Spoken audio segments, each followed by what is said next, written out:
Berlin city centre وزارت خارجہ کی عمارت کے عقب میں Paul Drude Institute for Solid State Electronics video آرٹسٹوں نے ریسرچ ڈیٹا کو رنگوں کی قوس قزح میں بدل دیا ہے. سائنس ایک ہیپننگ بن گئی ہے. ان رنگا رنگ کھڑکیوں کے پیچھے جرمن دارالحکومت میں سائنسی تحقیق کے شاندار مراکز میں سے ایک قائم ہے. ڈائریکٹر ہیں ہیننگ ریشرٹ. یہ عظیم ڈھانچہ ہماری سب سے بڑی اور جدید ترین مشینوں میں سے ایک ہے. یہ گیلیم نائٹرائڈ کی تہوں کی تیاری میں مدد دیتا ہے. ہمارا انسٹیٹیوٹ اس میٹیریل سسٹم پر سن 1994 سے کام کر رہا ہے. ہمارے انسٹیٹیوٹ کا مشن نئے مادوں کی تسخیر اور سیمی کنڈکٹر ٹیکنالوجی کے استعمال کے نئے طریقوں کی تلاش ہے. ہماری حیثیت آنے والے کل کے الیکٹرانک آلات کے لیے سرگرم اسکاؤٹس کی سی ہے. جس کسی نے بھی سوچا تھا کہ انسانی آنکھ ایٹم نہیں دیکھ سکتی، وہ اپنی رائے پر نظر ثانی کرے. الیکٹران مائکروسکوپ سے انتہائی چھوٹے ذرات کی دنیا میں جھانکا جا سکتا ہے. یہ ہیں کاتیا برلن، جنہیں مستقبل کے لیے ضروری علم کی تلاش ہے. الیکٹران بیم مادے میں گھس کر سارے راز کھول دیتی ہے.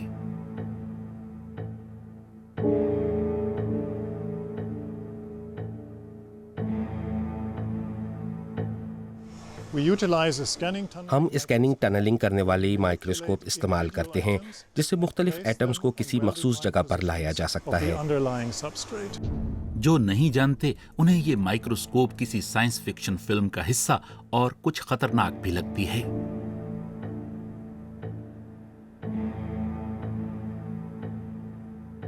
جیزس مارٹینس بلانکو اسے بہت اچھی طرح جانتے ہیں. اس کی مدد سے وہ ایٹمز کی قطار بنا کر انہیں اپنی مرضی سے کنٹرول کر سکتے ہیں.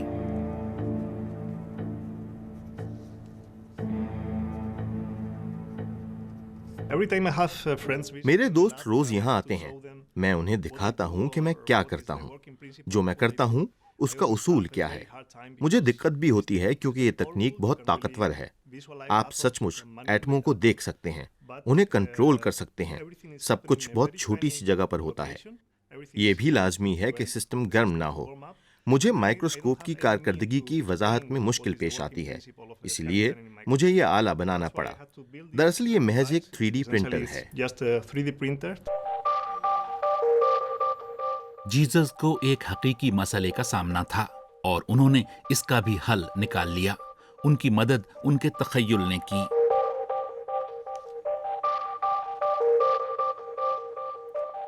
جان کرین فرا برلن اور ٹورانٹو میں رہتے ہیں. وہ کلاسیکی، عرب اور جیز میوزک بجاتے ہیں، سرحدوں اور وقت کی حدوں سے پار.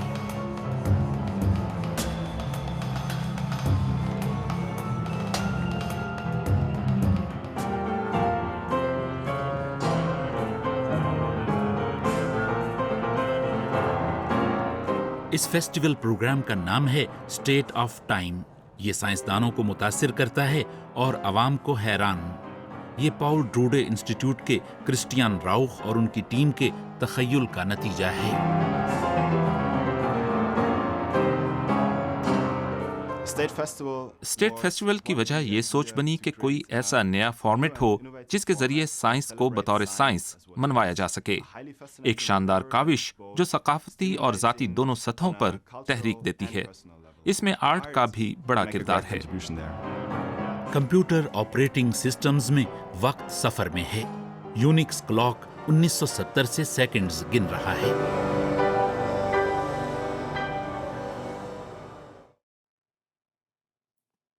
کین مرفی کی کتاب آسمان کی تاریخ، نیوٹن کے تیسرے قانون حرکت کو دکھانے والی ویڈیو، پھپھوندی اور امیبا کے درمیان کا ایک جاندار اور عجیب سا نظر آنے والا ہیلمٹ، یہ سب انسٹالیشن شامل ہیں برلن کے سائنس میلے میں. دیکھیے انسٹالیشن واچ فلنس پروجیکٹ کی ان دلچسپ تخلیقات کو. ایک میلہ سائنس کے لیے، کین مرفی کی کتاب آسمان کی تاریخ. انہوں نے 1 سال تک ہر 10 سیکنڈز بعد ایک تصویر کھینچی اور اب دن گویا اڑنے لگے ہیں. ہمارے وقت کا احساس لے بدلنے سے تبدیل ہو جاتا ہے. کریم فرح یہی دکھانے کی کوشش کر رہے ہیں. یہ ویڈیو انسٹالیشن نیوٹن کے تیسرے قانون حرکت کو دکھاتی ہے۔ اگر کوئی جسم کسی دوسرے جسم پر کوئی قوت لگائے تو دوسرا جسم بھی جواباً پہلے جسم پر ٹھیک اتنی ہی شدت کی قوت لگاتا ہے۔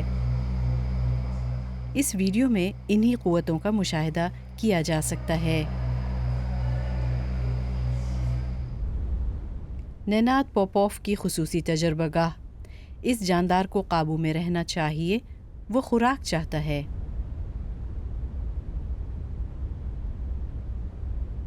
جیسا کہ ویڈیو پروجیکشن دکھاتی ہے، یہ مسلسل بڑا ہو رہا ہے۔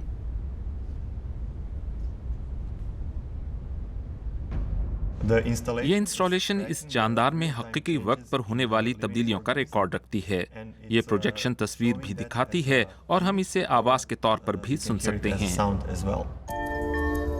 یہ جاندار خوراک ہضم کرتا ہے اور بڑا ہوتا ہے۔ سینسرز تبدیلیاں ماپتے ہیں اور انہیں آوازوں میں بدلتے ہیں۔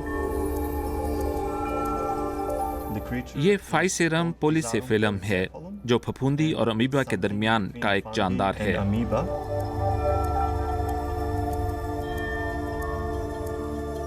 واچ فلنس انسٹالیشن سے زندگی کی ایک جھلک ملتی ہے۔ خود کار نظام کی مجبوریوں کے بغیر آزادی کے حصول کا پتہ چلتا ہے۔ سینسرز مراقبے کے دوران دماغی لہروں کو ماپتے ہیں اور ان میں تبدیلیوں کو مانیٹر پر دکھاتے ہیں۔ جسم سے حاصل ہونے والی ویژول فیڈ بیک سکون آور اثرات کو نمایاں کر دیتی ہے۔ برلن کے شارٹے ہسپتال کے نفسیاتی ماہرین کے لیے ذہنی دباؤ سے جڑے امراض کے علاج میں مراقبے کی یہ تکنیک بہت اہم ہے۔ عجیب سا نظر آنے والا ایک ہیلمٹ، کیا یہ آرٹ ہے؟ ایک انسٹالیشن؟ اسے کرنا کیا ہے؟ برلن میں آئی سیکٹ پروجیکٹ کے ذریعے انسانی احساس کی حدود پر تحقیق کی جا رہی ہے۔ ٹیکنالوجی ہمارے اعتماد پر غالب آ چکی ہے۔ اندرونی آنکھ زیادہ اہم ہو گئی ہے۔ یہ سیکھنے کا عمل ہے۔